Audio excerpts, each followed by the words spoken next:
Welcome to family ചാപ്റ്റീസ്. ഇന്നത്തെ എൻ്റെ recipe എന്താണെന്ന് നോക്കാം. എങ്കിൽ നമുക്ക് വീഡിയോയിലേക്ക് പോയാലോ.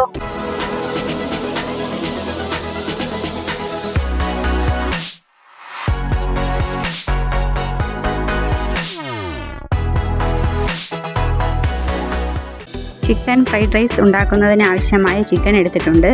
ഇതേ വലിപ്പത്തിലുള്ള 10 പീസ് എല്ലില്ലാത്ത ചിക്കനാണ് എടുത്തിട്ടുള്ളത്. 300 ഗ്രാം ചിക്കനാണ് എടുത്തിട്ടുള്ളത്.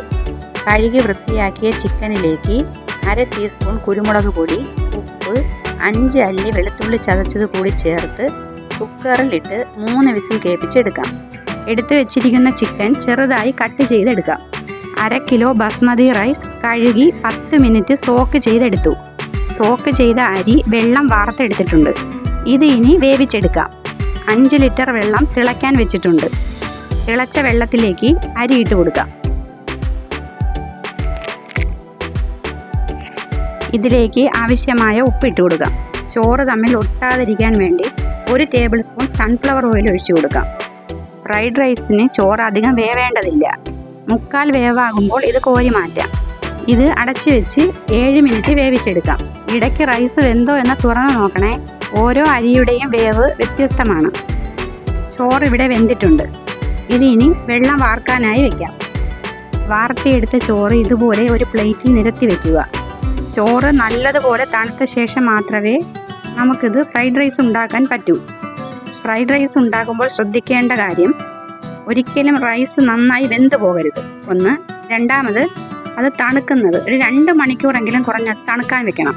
അതുകൊണ്ട് നിങ്ങൾ ഫ്രൈഡ് റൈസ് ഉണ്ടാക്കുന്നെങ്കിൽ ഒരു 2 മണിക്കൂർ മുന്നേ റൈസ് റെഡിയാക്കി വെക്കുക. ഫ്രൈഡ് റൈസിന് ആവശ്യമായ ചേരുവകൾ എന്തൊക്കെയാണെന്ന് നോക്കാം.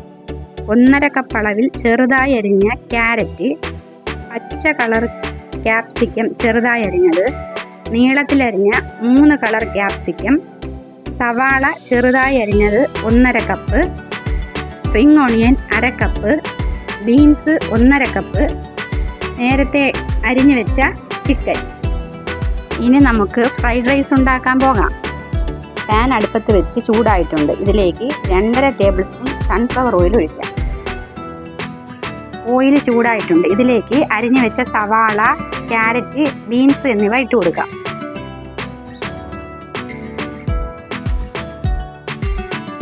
കൂടുതൽ വെജിറ്റബിൾ വേണമെങ്കിൽ ഈ ടൈമിൽ കുറച്ചുകൂടി വെജിറ്റബിൾ ഇട്ട് കൊടുക്കുക. ഇതിലേക്ക് ആവശ്യമായ ഉപ്പ് കൂടി ഇട്ട് കൊടുക്കുക. കാരണം നേരത്തെ നമ്മൾ ചോറിലും ചിക്കനിലും ഉപ്പിട്ടിട്ടുണ്ട്. വെജിറ്റബിൾ ഒരുപാട് വെന്ത് പോകരുത്. ഇത് വഴണ്ട് വന്നിട്ടുണ്ട്. ഇതിലേക്ക് ചെറുതായി അരിഞ്ഞു വെച്ച ക്യാപ്സിക്കം ഇട്ട് കൊടുക്കാം. ചെറുതായി അരിഞ്ഞ ക്യാപ്സിക്കം ഇവിടെ വെന്തിട്ടുണ്ട്. ഇനി ഇതിലേക്ക് നീളത്തിൽ അരിഞ്ഞ ക്യാപ്സിക്കം കൂടി ഇട്ട് കൊടുക്കാം. ഇതിലേക്ക് 3 മുട്ട ഒഴിച്ച് ചിക്കിയെടുക്കാം. നിങ്ങൾ മുട്ട സെപ്പറേറ്റ് ചിക്കിയിട്ടാലും മതി. ഇത് റെഡി ആയിട്ടുണ്ട്. ഇതിലേക്ക് അരിഞ്ഞു വെച്ച ചിക്കൻ ഇട്ട് കൊടുക്കാം. അതോടൊപ്പം സ്പ്രിംഗ് ഓണിയനും കൂടി ഇടാം.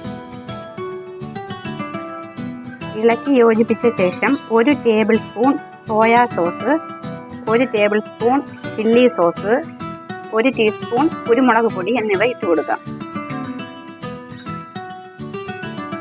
എഗ്ഗും ചിക്കനും ഒഴിവാക്കിയാൽ ഇത് വെജിറ്റബിൾ ഫ്രൈഡ് റൈസ് ആകും. ഇതിലേക്ക് നേരത്തെ തണുക്കാൻ വെച്ച ചോറ് ഇട്ട് കൊടുക്കാം.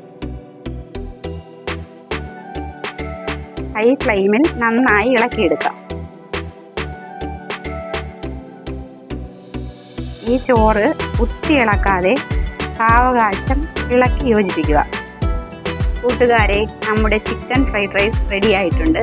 ഇനി ഫ്ലെയിം ഓഫ് ചെയ്യാം. എൻ്റെ വീഡിയോസ് ഇഷ്ടമായെങ്കിൽ കമൻറ്റിലൂടെ അതെന്നെ അറിയിക്കണേ. ഇൻഷാ അല്ലാഹ് അടുത്ത റെസിപ്പിയുമായി നമുക്ക് വീണ്ടും കാണാം.